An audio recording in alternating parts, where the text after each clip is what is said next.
Shalom. Ndabaramukije mu izina rya Kristo Yesu umukinzi wacu. Muri kumwe na Evangeliste Ndashime Patrick mu kiganiro cy'ijambo ry'umunsi. Uyu munsi ndifuza ko tuganira namwe ijambo rigufi cyane hejuru yo kusenga Imana turinde mwe mu y'ubwibone. Ubwibone ni ikintu kibi cyane. Ubwibone ni ikintu kibi gose ku muntu uwo ari we wese. Reka dusome ijambo ry'Imana. Icyete cya Yakobo igice cya 4:6 baravuga ngo ariko itanga ubuntu burushirije nico gituma ivuga iti ngo igwanya bibone ariko abicisha bugufi ibaho ubuntu.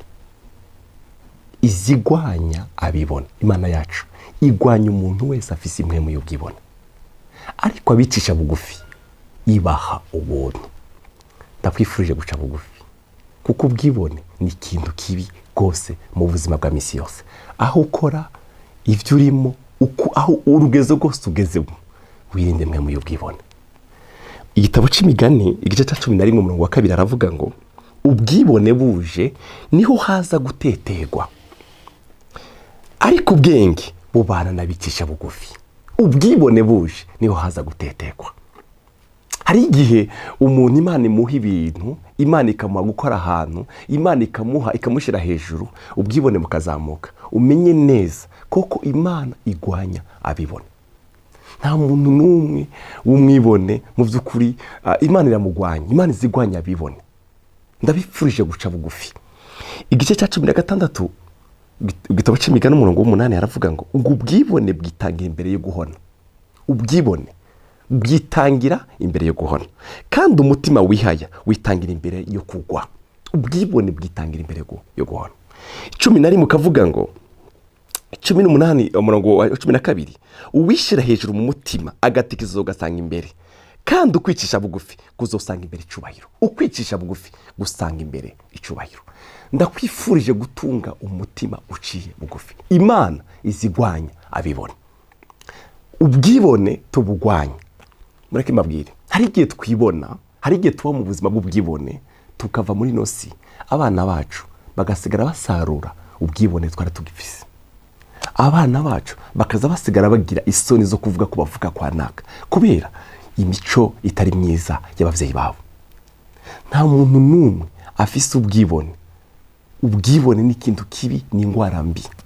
Gwana uca bugufi. Uri umukozi w'Imana, warasizwe. Hari ikintu mbona muri kino gihe giteye ubwoba. Umuntu Imana ikamusiga amavuta akibona ku bandi, ukibaza ngo wa wundi wagusize gacafite ihembe y'amavuta. Uyu munsi ujye urasuzugura.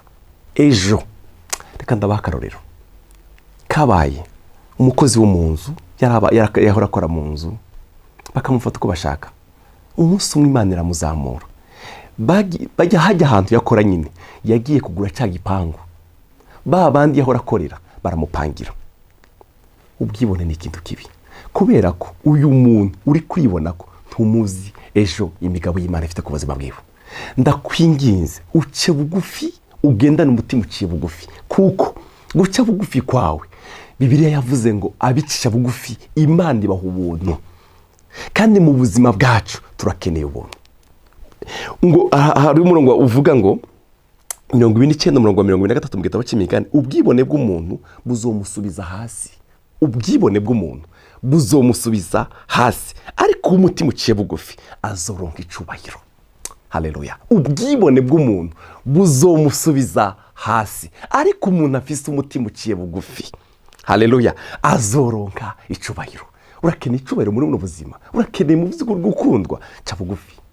Gwana intambara yo guca bugufi. Wirinde mwe mu y'ubwibone.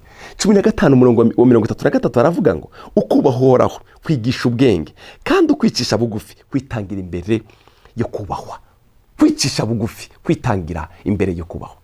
Akazi kose ukora, nimba ukorera leta, nimba ukorera maonije, nimba akazi kose ukora ukabura umukozi w'Imana, gwana intambara yo guca bugufi kuko ubwo bwibone bwawe hari umunsi uzobusarura. Iyo mbuto y'ubwibone ufise uri kurabiba none hariho umunsi umwe uzoyisarura, hari umunsi umwe uzoyimbura. Ubwibone guca bugufi duca bugufi ndako turakwimbura. Ndakwifurije guca bugufi. Pawulo yaravuze ngo duce bugufi, Petero ngo duce bugufi turi munsi y'ukuboko kw'ishobora byose, ngo nizo dushira hejuru mu gihe gikwiriye. Haleluya. Ndakwifurije wowe uri kuranumviriza muri kino kiganiro cy'ijambo ry'Imana, ndagusengera dufatikanye gusenga muri no sengesho ry'uyu munsi rivuga ngo mwami mu mutima uciye bugufi undinde mpemu y'ubwibone, undinde kwibona ku bantu, undinde kwibona ku bo dukorana, undinde kwibona ku bantu duhura nabo, kuko ejo habo sindahazi, kuko umunyabwibone azashigwa hasi, Imana izimugwanya, yamara kumugwanya ikamushyira hasi, ariko umuntu aciye bugufi Imana iramuzamura ikamuha n'ubuntu bwayo. Imana ibahezagire. Ndifuza gusengana namwe muri no sengesho rivuga ngo mwami duheze umutima uciye bugufi, duheze umutima uciye bugufi. Haleluya. Hari ijambo rya Pawulo yabwiye Abafilipi, arababwira ngo Kristo Yesu yaricishe bugufi kugeza ageze ku musaraba. Yaraciye Yesu n'umwana w'Imana, yaraje muri no si y'abazima, arababazwa, arakubitwa, agera ku musaraba, araca bugufi. Bene data, mureke duce bugufi muri no si ya none, muri buno buzima dutuyemo. Imana irakeneye abagabo n'abagore n'abana baciye bugufi, kuko guca bugufi ni ubutunzi bukomeye. Yesu abahezagire kandi abaho umugisha. Dusengane namwe tugwana impemu y'ubwibone. Data, mu izina rya Kristo Yesu umwami wacu, turagusabye, turakwinginze, turasenye impemu y'ubwibone mu buzima bwacu, mu mvugo zacu ntiyagaragara ubwibone, mu byiyumviro byacu ntiyagaragara ubwibone, mu ngendo, mu myambarire, mu buzima bwacu, kuko ijambo ryawe ryavuze ngo uzugwanya abibone, ariko abicisha bugufi ubaha ubuntu. Abicisha bugufi ubaha ubuntu. Duhe umutima uciye bugufi. Turakeneye guca bugufi mu ngendo zacu, mu mvugo zacu mwami. Pawulo yabwiye Abakolosayi mu mvugo zacu zamana ubuntu bw'Imana, tubone ngene dushobora kwishura umuntu wari we wese. Duhe guca bugufi, duhe umutima uciye bugufi mwami, uduhe gutunga umutima uciye bugufi. Urakoze cyane, ni mu izina rya Kristo Yesu nabisenze, amen. Yesu abahezagire.